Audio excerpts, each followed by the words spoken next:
Bismillahirrahmanirrahim. Assalamualaikum warahmatullahi wabarakatuh.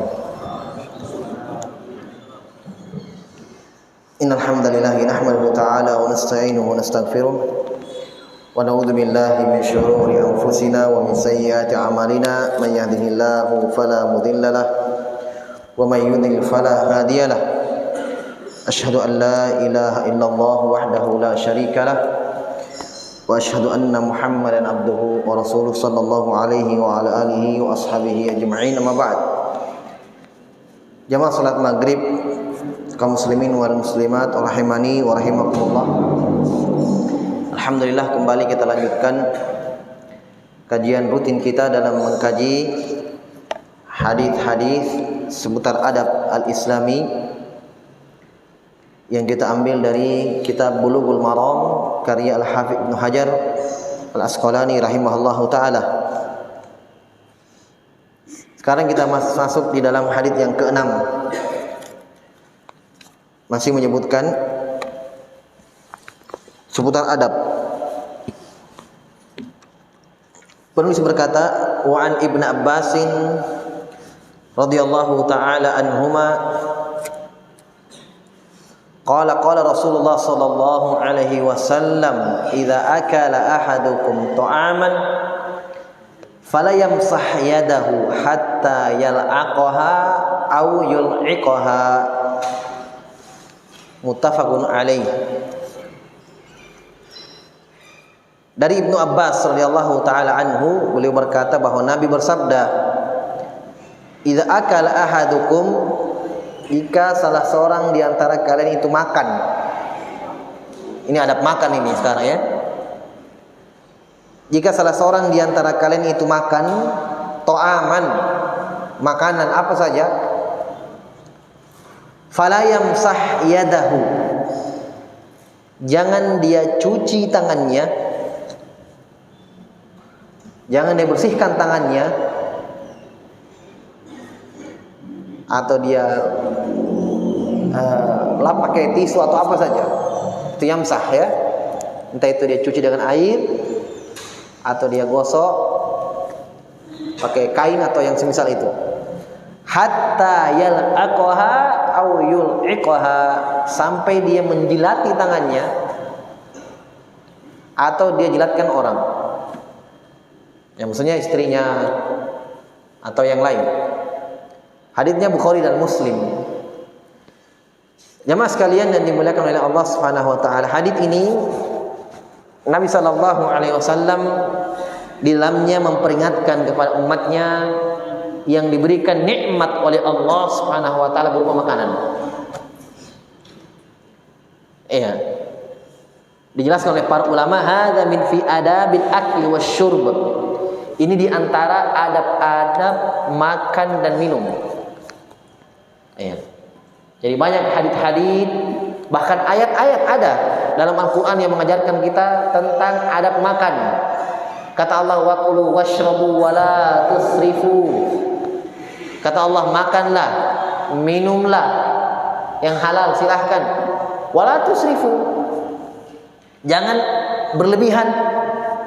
Itu di antara adab yang Allah sebutkan dalam Al-Quran. Jangan berlebihan makan, membuang-buang. Ya, dalam ayat yang lain kata Allah, innal mubadzirina kanu ikhwana syayatin. Kata Allah, wala tubadzir tabdzira innal mubadzirina kanu ikhwana syayatin. Jangan mubadzir. Itu adab. Sungguh orang-orang yang mubadzir, israf, membuang-buang nikmat yang Allah berikan kepadanya berupa makanan apa saja, harta. Ya. Kata Allah, itu dari saudara syaitan. Itu di antara adab. Nah, sekarang Nabi sebutkan, kalau kalian makan makanan, ya, jangan usap, jangan cuci sampai dia bersihkan apa yang di tangannya, dijilat. Ya. Karena disebutkan oleh para ulama, di antara hikmahnya kenapa Nabi perintah kita jilat. Ya. Bahkan di dalam hadits yang lain Nabi perintahkan kita untuk menjilat, ya, membersihkan as-saffah. Apa itu saffah? Saffah itu piring atau apa yang kita pakai makan, piring atau ya apa saja, mangkok, ya, bersihkan semua. Hikmahnya karena dalam hadits yang lain Nabi mengatakan di setiap makanan itu kita makan itu Allah turunkan berkah dalam makanan. Jadi semua apa kita makan ada berkahnya. Tapi kata Nabi SAW, kalian tidak tahu di mana berkahnya makanan itu. Habis piring, ada sisa-sisa nasi. Sampai di situ, kita cuci, jatuh. Kita dapat berkah dari makanan. Yang kata para ulama, dengan berkah yang Allah turunkan kepada makanan itu, ya, tubuh kita menjadi sehat. Ya, Masya Allah. Kadang dengan makanan itu kita misalnya, ya, terhindar dari penyakit, bisa menjadi obat. Berkah dari Allah.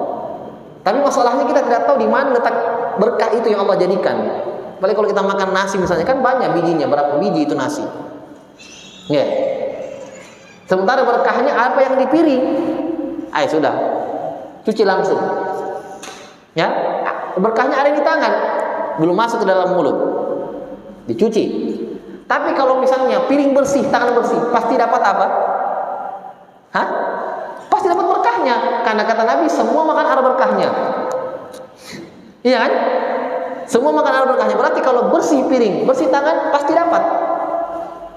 Sama misalnya, contoh pendekatannya, ketika Nabi SAW mengatakan Lailatul Qadar itu di 10 terakhir, ya kan?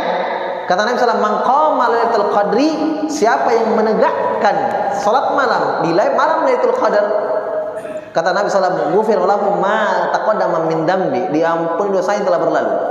Kata Nabi SAW, kata Allah dalam Al-Quran, khairun min alfi syahr, lebih baik daripada 1000 bulan beramal di malam itu. Kata Nabi apa? Iltamisuha fi asyri awakhir, cari Lailatul Qadar itu di 10 terakhir.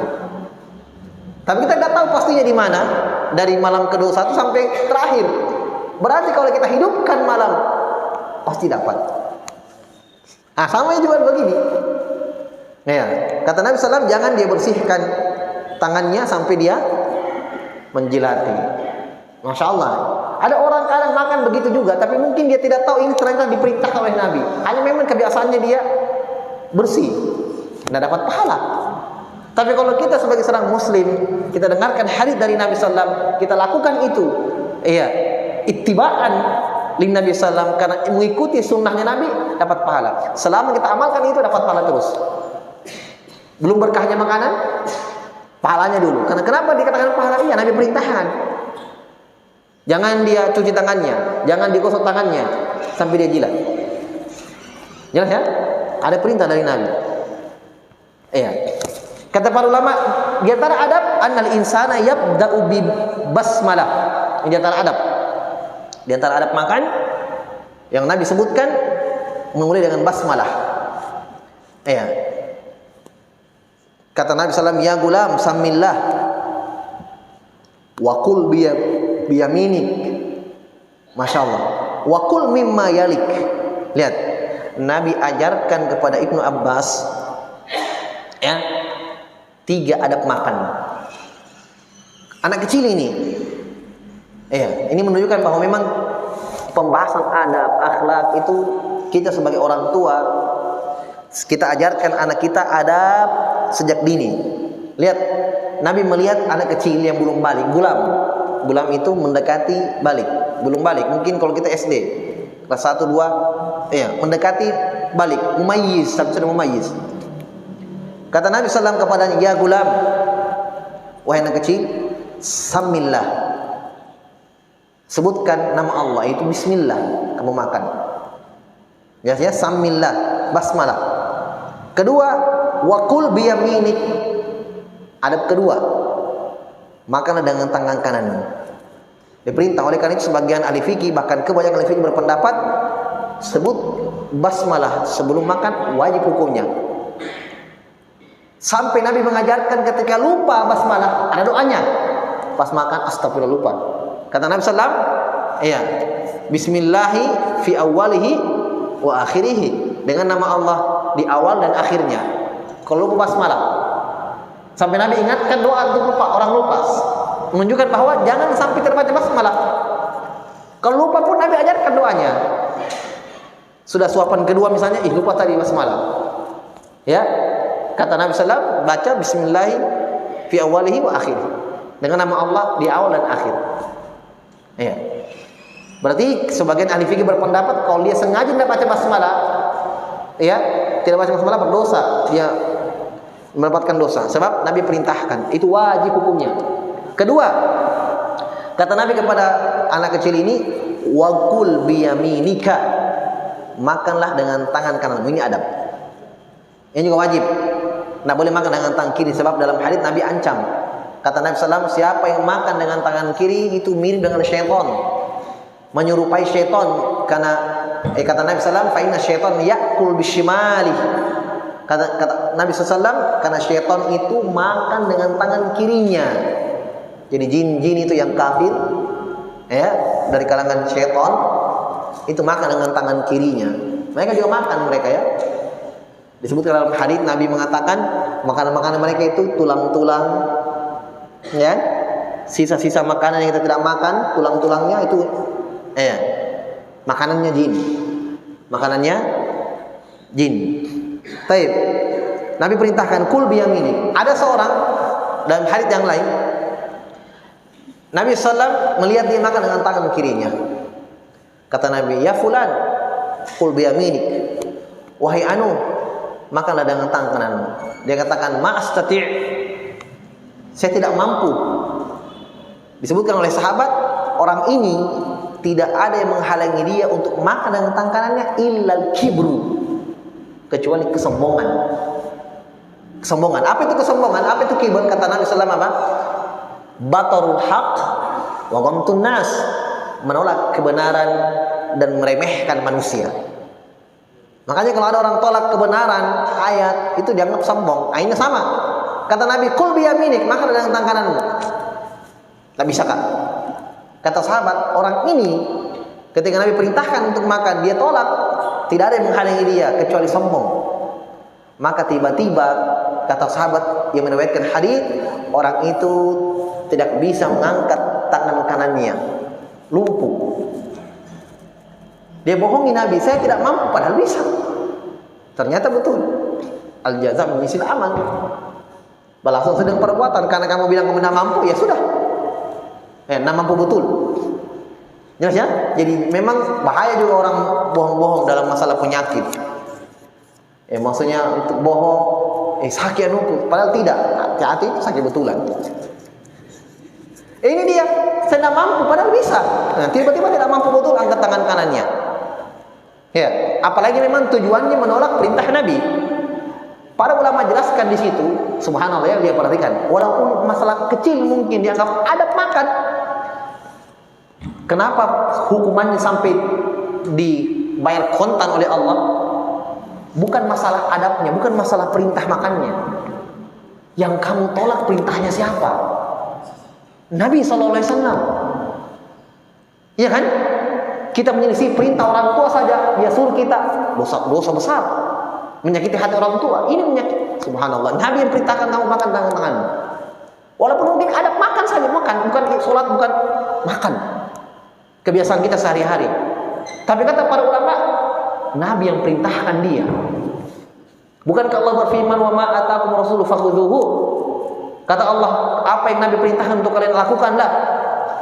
Itu perintah Allah. Berarti kalau kamu menyelesaikan perintah Nabi di sini, sama kamu menyelesaikan perintah Allah. Karena Allah perintahkan ikuti perintah Nabimu. Ya, padahal kecil perkara makan, makanya besar urusannya di sisi Allah. Anas bin Malik pernah mengatakan di depan murid-muridnya, tabi'in, murid-muridnya sahabat. Anas bin Malik mengatakan, saya lihat kalian ini sekarang, ya, meremehkan dosa, kalian anggap kecil. Tetapi justru dosa itu kami di zaman Nabi, ketika Nabi masih hidup, kami anggap dosa itu sebagai muhlikat, mubiqat, perkara yang menghancurkan dan membinasakan. Tapi kalian sekarang saya lihat, kalian kecil. Dosa itu di sisi Nabi kami, ketika Nabi masih hidup, kami anggap itu hal yang menghancurkan, membinasakan, muhlikat. Kata Allah, tahsabunahu hayyinan wa huwa 'indallahi 'azim.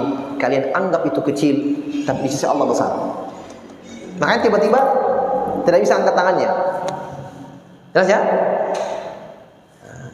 Makanya Allah Subhanahu wa taala jemaah sekalian sebutkan dalam Al-Qur'an. Ketika Allah sebutkan pengutusan Musa alaihissalam dan Nabi kita Muhammad SAW digandengkan.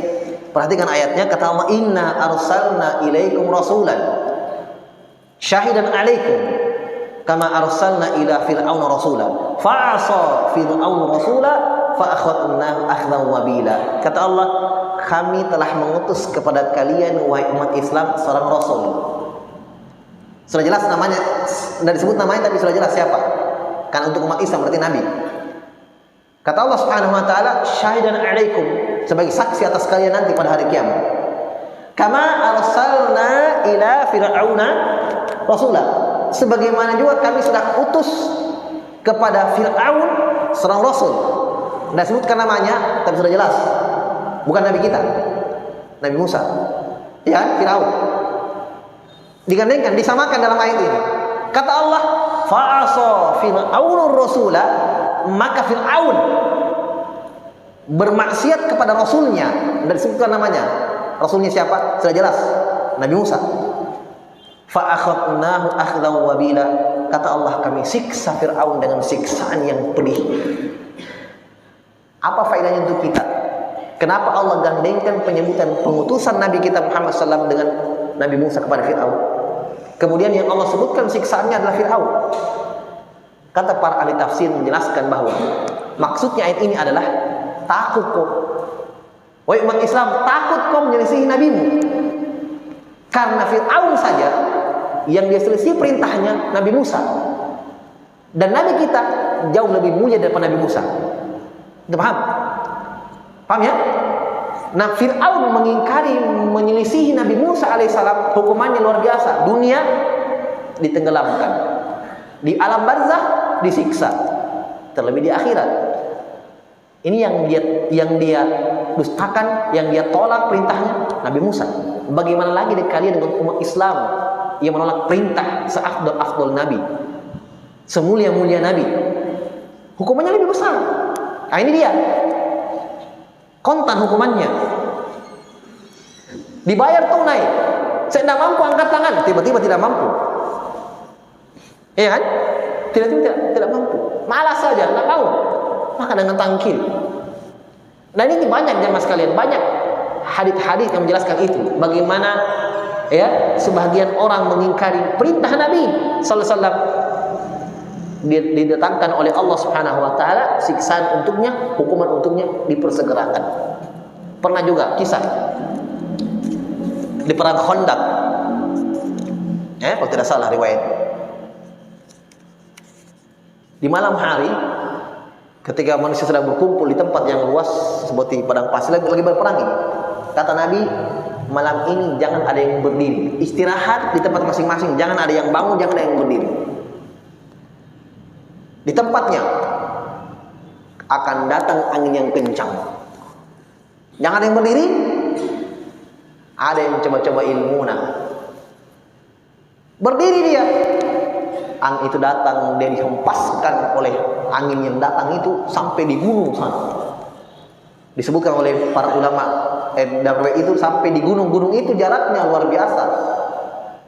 Puluhan kilometer. Terbang sana. Mungkin kalau kita bilang, itu juga kalau dikasih tahu, jangan. Semakin ke sini ada juga Al-Hafidz Ibnu Hajar sebutkan. Kemudian disebutkan juga oleh Imam As-San'ani dalam kitabnya Badrut Thali', kisah yang nyata betul. Mungkin saya pernah kisahkan di sini ya. Nabi mengatakan la tasbiqul imam, jangan pernah dahului imam kalau sholat. Hadisnya itu jelas. Siapa yang sengaja mendahului imam, bisa jadi Allah rubah kepalanya jadi keledai. Itu ancaman. Hanya ini zamannya, kejadiannya bukan di zaman Nabi, bukan. Di zamannya Al-Hafidz Ibnu Hajar. Sebelumnya bahkan. Hanya Al-Hafidz Ibnu Hajar kisahkan. Jadi ada orang belajar sama gurunya. Tiap hari datang ke rumahnya gurunya, ambil hadis. Tapi gurunya tidak pernah lihat mukanya. Maksudnya muridnya tidak pernah lihat mukanya gurunya. Di balik hijab, horden begitu. Dikasih hadis sama gurunya, dia pulang. Semakin lama muridnya ini penasaran, saya ini suaranya suara yang tidak didengar, nggak pernah dilihat wajahnya. Satu hari gurunya ingin memperlihatkan wajahnya, karena dia lihat ini muridnya rajin belajar, tiap hari pagi datang, tiap hari datang. Dia buka hijabnya, ternyata kepalanya gurunya ini keledai, badannya manusia. Dia katakan kepada muridnya, ya bunai, wahai anakku, la tasbikul imam, jangan pernah kamu dahului imam kalau sholat. Dia katakan, saya seperti ini ketika lewat haditsnya, saya dengarkan dari guru saya dengarkan haditsnya, kata Nabi SAW, jangan dahului imam, bisa jadi Allah Subhanahu wa ta'ala berubah kepala kalian menjadi keledai. Kata gurunya ini, saya coba-coba. Hati-hati, jangan coba-coba. Dia coba-coba, betulan. Makanya dia ingatkan muridnya, cukup saya saja yang alami, kau jangan coba-coba dahulu imam. Sengaja ya, sengaja, kalau tidak tahu ya, sengaja dahulu imam. Jelas ya? Jadi ini semuanya menjelaskan bahwa kita hendaknya berhati-hati dalam menyisi perintah Nabi kita Muhammad sallallahu alaihi wasallam. Yang wajib adalah bukan menolak, bukan meninggalkan. Yang wajib adalah bersegera melakukannya, menjawab seruannya. Yang ketiga kata Nabi kepada anak kecil ini, wakul mimma yalik. Wakul mimma yalik. Makanlah apa yang di sekitarmu dulu. Masya Allah, ini 3 Nabi ajarkan kepada anak ini. Samillah, sebut basmalah, makan dengan tangan kananmu, dan kamu makan makanan. Yang ketiga, apa di sekitarmu dulu. Dan misalnya kalau kita makan berjamaah, kapar yang besar, sunnah ya. Ini juga di antara adab. Saya tambahkan ini faedah-faedahnya. Jadi saya tambahkan dari hadis yang lain, karena di sini cuma hadisnya jilat makanan saja. Padahal adab tentang makan sangat banyak. Di antaranya adab tentang untuk makan adalah disunnahkan berjamaah. Nabi mengatakan apa? Innallaha yuhibbu, Allah mencintai ta'aman, makanan yang banyak tangan makan di situ. Maksudnya apa? Kita berjamaah. Bukan sendiri-sendiri pakai piring. Tidak haram, tidak, silahkan kalau mau. Tapi disunnahkan, anjurkan, bahkan Allah cinta itu ketika makan di wadah tangan banyak yang makan di situ. Nampan besar, makan berjamaah. Nah, ada adab di sana. Apa itu? Kata Nabi, kul mimma yalik, makanlah apa yang dekatmu dulu. Jadi kalau misalnya makanan di tengah, makan yang dekat kita. Jangan tepatnya orang. Yang lagi banyak, makan yang di sekitar dulu. Iya kan? Itu adab dari makan. Pasti pandang orang juga, apa ini? Panjangin tangannya. Kan begitu? Itu adab makan. Mungkin kecil di sisi kita, biasa. Tapi subhanallah, segitunya Nabi detail di dalam memerintahkan adab-adab Islam. Jadi ini diantara adab makan. Nabi sebutkan dalam hadis yang kita baca pada malam hari ini, menjilat makanan, karena berkahnya tidak diketahui. Kemudian dijelaskan juga oleh para ulama, wa min adabil akli ma jaa fi hadzal hadis. Ditambahkan lagi, di antara adab yang Nabi ajarkan tentang makan, apa yang Nabi sebutkan, annahu idza faragha minat ta'am. Tambahannya lagi, di antara adab adalah ketika selesai dari makan, yahmadullah azza wa jal, dia memuji Allah subhanahu wa ta'ala dengan mengatakan alhamdulillah. Kekeliruan kita nanti bilang alhamdulillah ketika tidak begitu jamaah sekalian. Kata Nabi apa? Nabi mengatakan apa? Nabi mengatakan dalam sebuah hadis yang sahih, rahimallahu abadan idza akala al-akalata aw syariba syurbata fayahmadullah. Rawah Muslim. Hadisnya sahih dalam Sahih Muslim. Kata Nabi SAW, Allah merahmati seorang hamba yang ketika makan makanan, minum minuman, dia puji Allah dan mengatakan alhamdulillah. Jadi Nabi tidak mengatakan Allah memuji hamba yang kalau makan dia sendawa baru alhamdulillah. Tidak ada. Pokoknya selesai makan sendawa atau tidak, alhamdulillah. Kalau dikasih makan oleh orang, doakan alhamdulillahilladzi at'amana wa saqana. Maha suci Allah, segala pujian bagi Allah Subhanahu wa taala yang telah memberikan makan untuk kami. Doakan dia. Iya kan? Kata Nabi sallallahu alaihi wasallam, nanti akan ada di sini, tapi bagian belakang. Kata Nabi, "Man shana'a ilaikum ma'rufan fakafi'uh." Kata Nabi sallallahu alaihi wasallam, siapa yang telah berbuat baik kepada kalian satu kebaikan, balaslah. Kalau kalian tidak mendapatkan harta benda atau apa untuk membalas kebaikannya, kata Nabi sallallahu alaihi wasallam, "Fad'ulah," doakan dia. Insyaallah.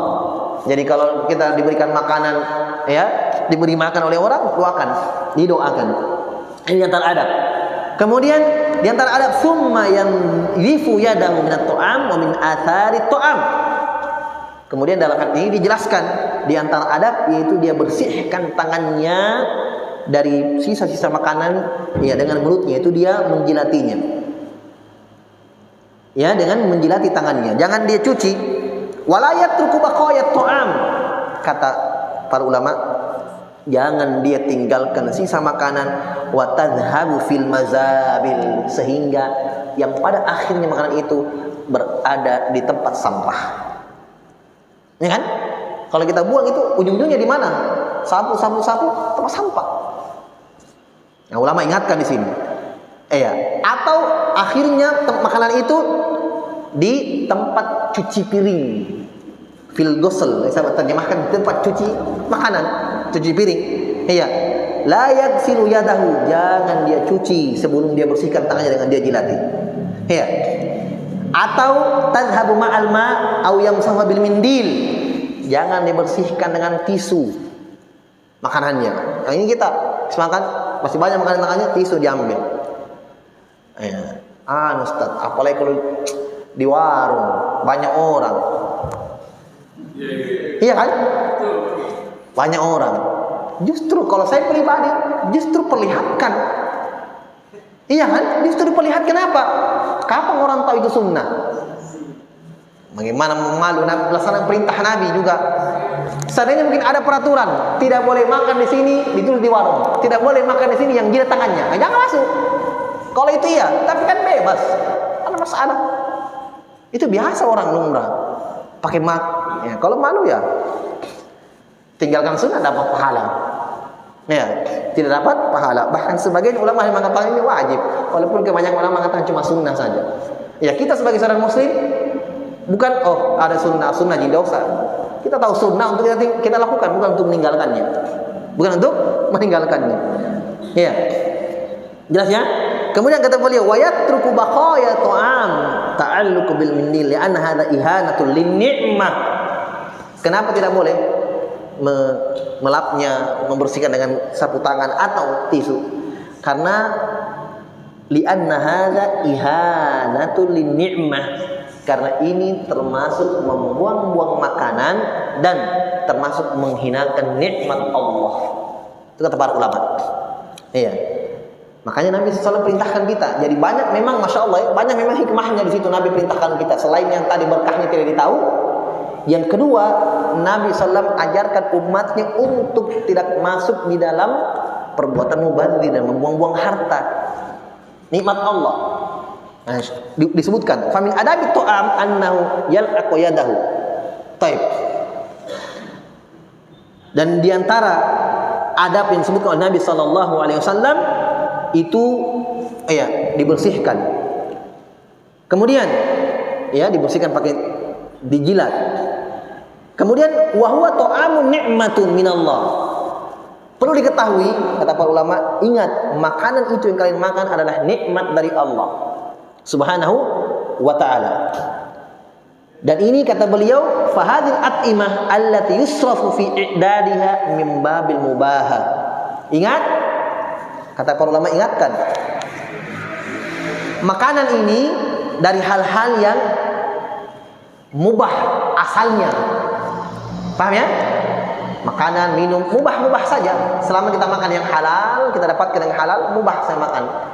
Ya. Tetapi di dalamnya terdapat yang hal-hal yang terlarang ketika sifatnya melanggar syariat. Ada larangan dari Nabi sallallahu alaihi wasallam. Au talqa fit turabi hadza min kufranin ni'am. dia tidak bersihkan sisa di tempat makanannya, di tangannya, sehingga makanan itu jatuh di turab, tanah. Kata para ulama, hadza min kufranin ni'am. Ini dari kufur nikmat. Kenapa? Ulama jelaskan. Hunaka akbadun ja'iah. Karena di luar sana ada orang yang sangat butuh dengan makan walaupun satu suap. Mungkin kita tidak pernah rasa ini ya. Kita buang-buang, apalagi kalau pesta itu jamaah sekalian, la ilaha illallah. Kalau ada pernikahan, oh nasi. Jadi begini main panitianya itu di piring. Satu ember itu nasi.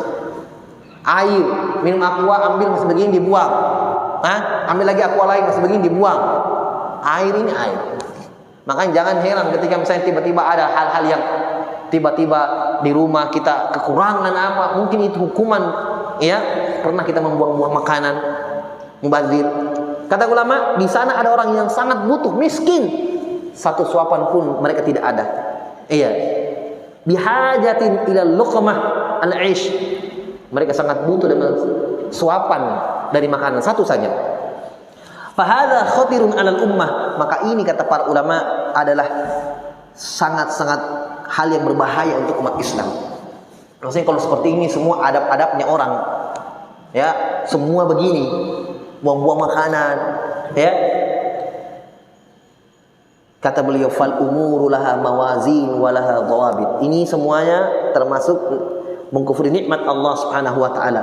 Karena nikmat itu dijelaskan, ni'amullahi azza wa jal idza syukirat qarrat wa zadat. Nikmat Allah ketika disyukuri akan bertambah, bertahan nikmat itu bahkan bertambah. Kalau disyukuri. Nah, di antara bentuk tidak mensyukuri nikmat itu membuang-buang tadi. Itu di antara bentuk tidak mensyukuri nikmat Allah Subhanahu wa taala. Ya.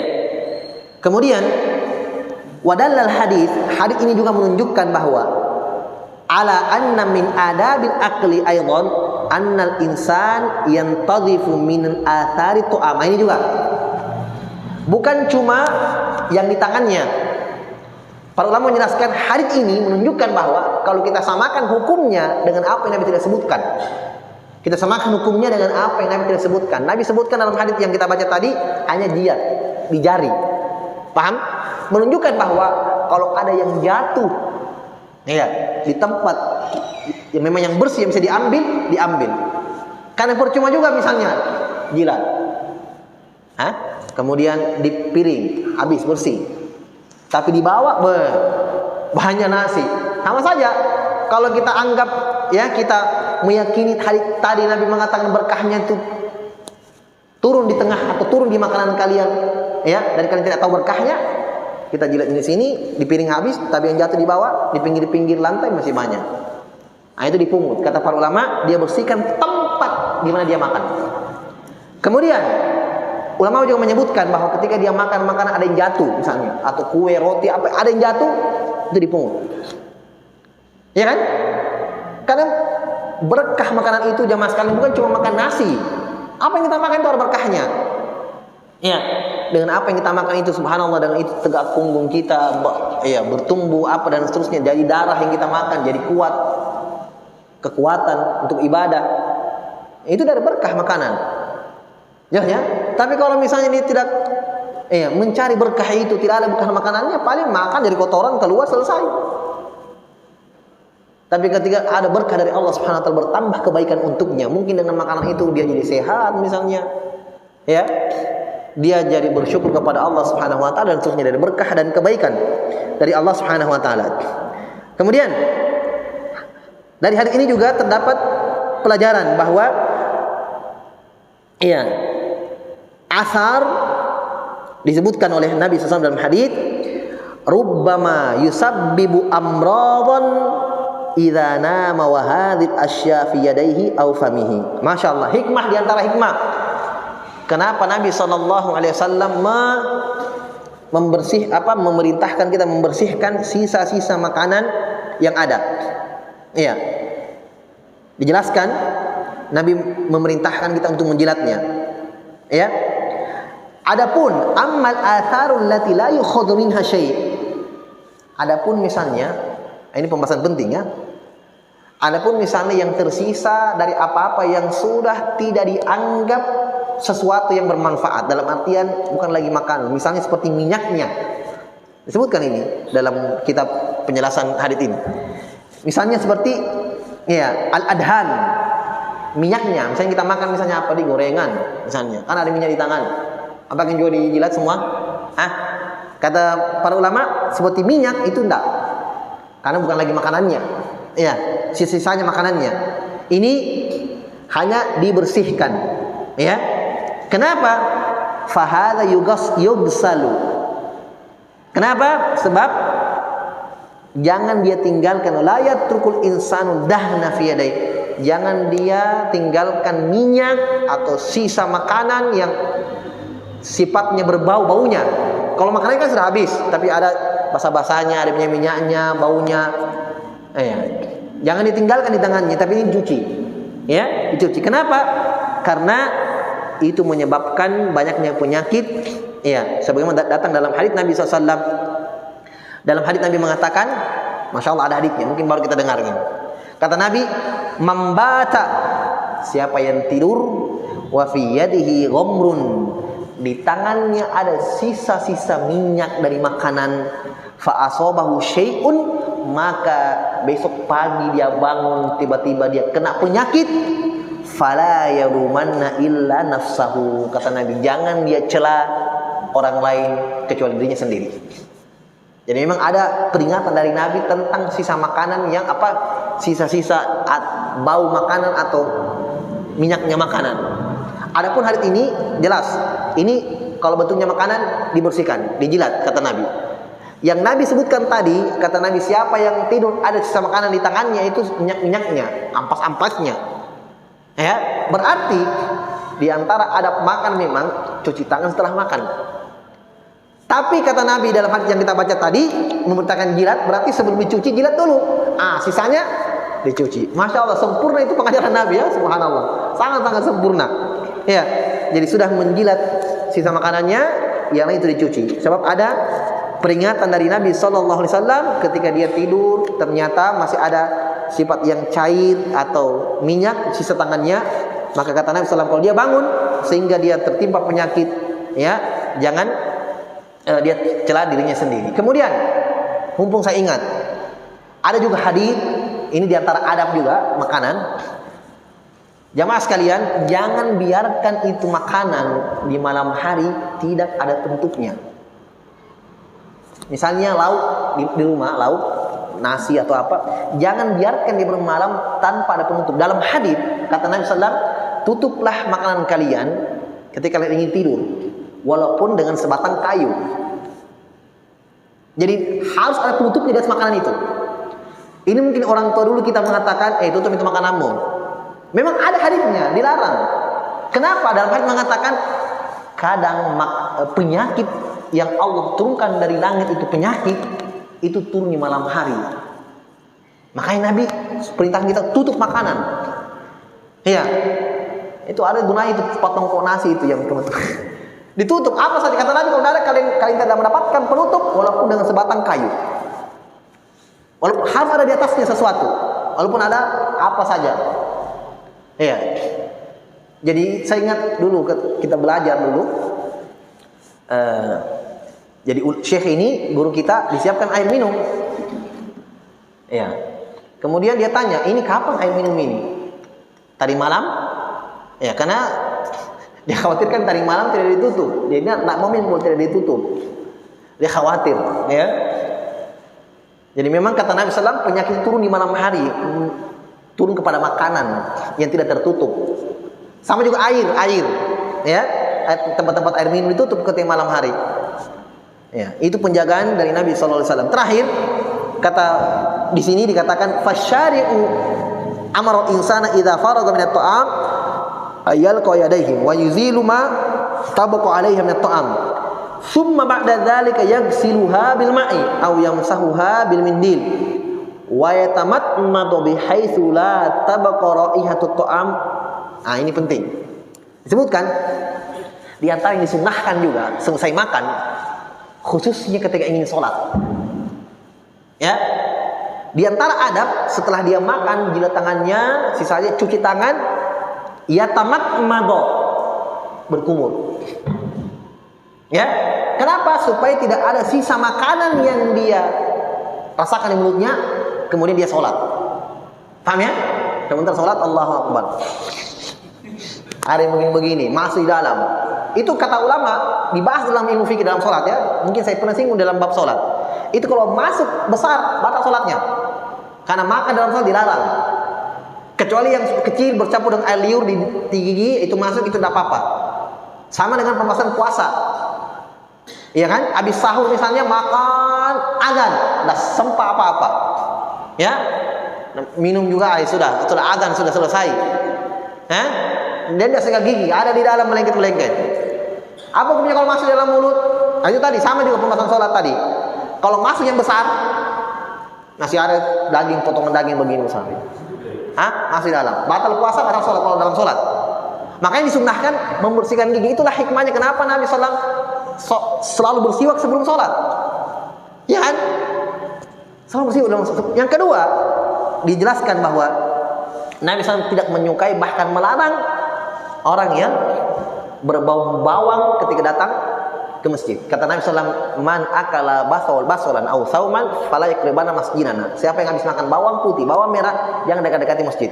Kata para ahli fikih menunjukkan bahwa orang kalau habis makanan yang bau selain bawang merah dan bawang putih, karena intinya di situ Nabi mengatakan malaikat itu terganggu dengan bau busuk dari kalian, apa yang mengganggu anak Adam, mengganggu malaikat juga yang hadir di masjid untuk berjamaah.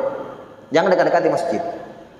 Masuk dalamnya, misalnya kalau di Jawa ada pete, iya jengkol, apa itu bau, masuk semuanya itu. Atau yang lainnya dari makanan yang memang dia tidak sikat gigi baru datang ke masjid, bau mulut. Jelas ya? Itu diantara adab-adab yang terkait dengan makanan. Taib. Sudah masuk waktu Isya. Kita juga dulu, insyaallah taala kita lanjutkan pada pertemuan selanjutnya. Semoga manfaatnya nanti biar qadar. Silakan. Salat berjamaah, apakah membuat saf di antara dua tiang itu hukumnya bagaimana? Iya. Seperti ini ya, tidak apa-apa saya. Ini seperti ini. Ini jangan buat di tengah. Maaf. Jangan buat, kalau ada yang di sini buat saf, jangan ada yang di sini. Paham? Kalau ada yang di sini, ya, yang ada yang di sini, tidak boleh putus saf. Jadi kalau ada yang di sini, ini jangan satu saf saja. Jangan ada di sininya, putus. Tidak boleh, dilarang dalam hadis. Kecuali ada bukan darurat, misalnya. Darurat, full masjid, tidak ada lain kecuali ini saja, sudah isi. Paham maksudnya? Tidak boleh putus saf dalam sholat. Tiang, kata Nabi dilarang sholat antar dua tiang. Jangan sholat antara dua tiang. Maksudnya karena saf putus. Itu saya sering lihat di sini. Jadi kalau misalnya ada yang di sini, sampai di sini saja, itu yang ke tembok. Jangan ada yang sambung ke sininya, putus itu, ada tiang. Jelas ya? Makanya Nabi larang antar dua tiang karena ada penghalangnya. Kecuali kalau tersambung softnya. Saya ingatkan juga, karena mumpung diingat, anak kecil yang belum berwudu sempurna itu jangan di soft. Putus juga soft. Kalau dia tidak berwudu, kan sama tiang.